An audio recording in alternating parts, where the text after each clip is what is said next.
Hello friends, বর্তমানে 2024 সালের কলেজের অ্যাডমিশনের ফার্স্ট ফেজ চলছে। আর এতেই সমস্যায় পড়েছে বহু স্টুডেন্ট, কারণ তাদের পছন্দের কলেজে অ্যাডমিশন নিতে পারছে না। তাদের যে কলেজে সিট অ্যালটেড হয়েছে প্রেফারেন্স লিস্ট অনুযায়ী ঠিক তার নিচের দিকে রয়েছে তাদের পছন্দের কলেজ। যদি আপডেশন হয় তাহলে তো উপরের দিকের কলেজে হবে, কিন্তু নিচের দিকের পছন্দের কলেজে আপডেশন হবে না। এরকমই অবস্থায় অনেকেই অ্যালটেড কলেজে ভর্তি হয়ে যাচ্ছে এবং ভাবছে মপ আপ অ্যাডমিশনে আবার আবেদন করবে। যারা ফার্স্ট ফেজে অ্যাডমিশন নিয়েছে তারা কি আবার মপ আপ অ্যাডমিশনে সুযোগ পাবে? এই মপ আপ অ্যাডমিশন কি, কবে থেকে মপ আপ অ্যাডমিশন অর্থাৎ সেকেন্ড ফেজের অ্যাডমিশন শুরু হবে, কিভাবেই বা নিজের পছন্দের কলেজে ভর্তি হতে পারবে, মপ আপ অ্যাডমিশনে কারা কারা ভর্তি হতে পারবে, উপরের কলেজে আপডেশন কবে শুরু হবে, ফিজিক্যাল ভেরিফিকেশন কবে শুরু হবে, কবে ক্লাস স্টার্ট হবে, সমস্তটাই এই ভিডিওর মধ্যে আপনারা জানতে পারবেন। 2024 সালে যারা অ্যাডমিশন নিচ্ছেন তাদের জন্য ভিডিওটি খুবই গুরুত্বপূর্ণ হতে চলেছে। মন দিয়ে ভিডিওটি দেখবেন। ভিডিওটি যদি ভালো লাগে ভিডিওটাই অবশ্যই একটি লাইক করে দেবেন এবং চ্যানেলে যদি নতুন হন তাহলে অবশ্যই চ্যানেলটিকে সাবস্ক্রাইব করে রাখবেন। তো চলুন শুরু করা যাক। প্রথমেই চলে আসবো ফার্স্ট ফেজে অ্যালটেড হওয়া সিটে যদি অ্যাডমিশন না নেন তাহলে কি হবে। তো দেখুন, ওয়েবসাইটে ক্লিয়ার ভাবে বলা আছে ফার্স্ট ফেজে অ্যালটেড হওয়া সিটে যদি অ্যাডমিশন না নেন তাহলে ফার্স্ট পেজের অ্যাডমিশন প্রক্রিয়া সম্পূর্ণভাবে ক্যান্সেল হয়ে যাবে। উপরের কলেজে আপডেট করতে চাইলে অবশ্যই আপনাকে ফার্স্ট পেজে অ্যাডমিশন নিতেই হবে। ফার্স্ট পেজে অ্যালটেড হওয়ার সত্ত্বেও যারা অ্যাডমিশন নিচ্ছে না পরবর্তীকালে তাদের কি কোনো রকম সুযোগ আছে? ধৈর্য ধরে সম্পূর্ণ ভিডিওটি দেখুন, সে বিষয়েও জানতে পারবেন। এরপর জানবো মপ আপ অ্যাডমিশন কি। ফার্স্ট ফেজে অ্যাডমিশন কমপ্লিট হবার পর দেখা হবে যে প্রতিটি কলেজে কোন বিষয়ে কতগুলি সিট খালি রয়েছে। সেই খালি সিটগুলি পূরণ করার জন্য পুনরায় অ্যাডমিশন প্রসেস শুরু হবে। সাধারণত এটাই হলো মপ আপ অ্যাডমিশন। আশা করছি বোঝাতে পেরেছি। এবার মপ আপ অ্যাডমিশনে কারা সুযোগ পাবে?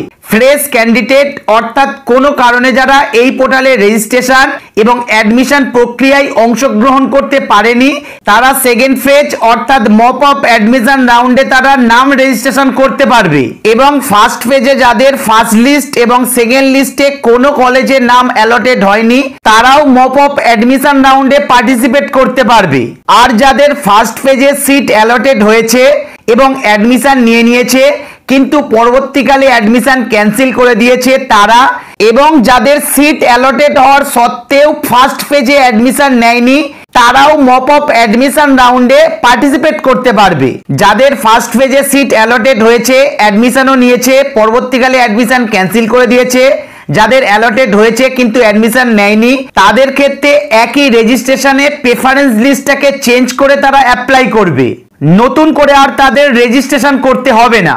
এবারে যে গুরুত্বপূর্ণ বিষয়টা সবাই জানতে চাইছে, ফার্স্ট পেজে সিট অ্যালটেড হয়েছে, অ্যাডমিশনও নিয়ে নিয়েছে কিন্তু অ্যাডমিশন ক্যান্সেল করেনি, তারা কি মপ আপ রাউন্ড অর্থাৎ সেকেন্ড ফেজে আবার আবেদন করতে পারবে? তো দেখুন, ওয়েবসাইটে 39 নাম্বার গাইডলাইনে ক্লিয়ারলি উল্লেখ করে দেওয়া আছে যারা ইতিমধ্যেই ফার্স্ট পেজে অ্যাডমিশন নিয়ে নিয়েছে কিন্তু অ্যাডমিশন ক্যান্সেল করেনি, মপ আপ অ্যাডমিশন রাউন্ডে তাদের আর সুযোগ দেওয়া হবে না, অর্থাৎ তারা মপ আপ রাউন্ডে আবেদন করতে পারবে না। আশা করছি আপনাদের বোঝাতে পারলাম কারা মপ আপ রাউন্ডে আবার সুযোগ পাবে। যাদের ফার্স্ট পেজে সিট অ্যালটেড হয়েছে কিন্তু অ্যাডমিশন নেবার পরে অ্যাডমিশন ক্যান্সেল করে দিয়েছেন অথবা অ্যালটেড হওয়ার সত্ত্বেও অ্যাডমিশন নেয়নি তাদের উদ্দেশ্যে বলে রাখি, আপনারা পছন্দের কলেজ পেতে পারেন তো ঠিকই, কিন্তু মনে রাখবেন ফার্স্ট ফেজে অ্যাডমিশন হয়ে যাবার পর অনেক সিট কমে যাবে। প্রায় 70 থেকে 80% সিটে অ্যাডমিশন হয়ে যাবে। যে 20 থেকে 30% সিট পড়ে থাকবে সেই 20 বা 30% সিটেই কিন্তু আপনারা সুযোগ পাবেন, অর্থাৎ ফার্স্ট ফেজের থেকে সুযোগটা অনেকই কমে যাবে। এরপরে জেনে নেব যারা ফার্স্ট পেজে অ্যাডমিশন নিয়েছে ফিজিক্যাল ডকুমেন্ট ভেরিফিকেশন কবে হবে এবং তাদের ক্লাস কবে থেকে শুরু হবে। তো তাদের 30 জুলাই থেকে 6 আগস্ট পর্যন্ত কলেজে গিয়ে ফিজিক্যালি ডকুমেন্ট ভেরিফিকেশন হবে এবং তাদের 7 আগস্ট থেকে নতুন সেশনের ক্লাস স্টার্ট হয়ে যাবে।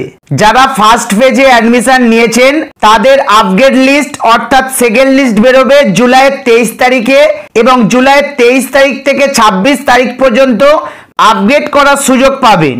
ফার্স্ট ফেজের সম্পূর্ণ অ্যাডমিশন প্রসেস কমপ্লিট হয়ে যাবার পর 8ই আগস্ট থেকে সেকেন্ড ফেজ অর্থাৎ মপ আপ রাউন্ড শুরু হবে। মপ আপ রাউন্ড চলবে 17ই আগস্ট পর্যন্ত। 17ই আগস্টের মধ্যে আপনাদের মপ আপ রাউন্ডের অ্যাপ্লিকেশন কমপ্লিট করে ফেলতে হবে। আর 20 আগস্ট মপ আপ রাউন্ডের মেরিট লিস্ট বেরোবে। 20 থেকে 23 আগস্ট পর্যন্ত মপ আপ রাউন্ডের অ্যাডমিশন প্রসেস চলবে। বন্ধুরা, মপ আপ রাউন্ডে অ্যাপ্লাই কিভাবে করবেন সেই প্রসেস আমি দেখিয়ে দেব। তার জন্য অবশ্যই আমাদের চ্যানেলটিকে সাবস্ক্রাইব করে রাখবেন। তো এই ছিল আজকের ইনফরমেশনটি কেমন লাগলো অবশ্যই কমেন্ট বক্সে কমেন্ট করে জানাবেন। ইনফরমেশনটি যদি আপনার কাজে আসে অবশ্যই ভিডিওটা একটি লাইক করে দেবেন। ধন্যবাদ।